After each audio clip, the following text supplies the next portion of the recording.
నల్గొండ జిల్లా వేములవాడ రాజరాజేశ్వర స్వామి ఆలయానికి సోమవారం భక్తులు పోటెత్తారు. దీంతో ఆలయ ప్రాంగణం భక్తులతో నిండిపోయింది. తెల్లవారుజాము నుంచే స్వామివారికి అర్చకులు ప్రత్యేక పూజలు నిర్వహిస్తున్నారు. దీంతో శైవ క్షేత్రాలు కార్తీక శోభను సంతరించుకున్నాయి. కార్తీక మాసం తొలి సోమవారం కావడంతో మహాశివుని ఆలయాలకు భక్తులు పోటెత్తారు.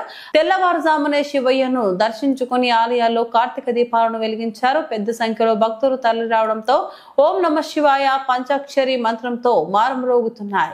ఆది దేవుణ్ణి దర్శించుకొని మొక్కులు తీర్చుకున్నారు. వేములవాడ కాళేశ్వర ముక్తేశ్వర ఆలయం, నల్గొండ ఛాయా సోమేశ్వర ఆలయం, చెరువుగట్టుతో పాటు హైదరాబాద్ లోని శైవ క్షేత్రాల్లో భక్తుల రద్దీ నెలకొంది.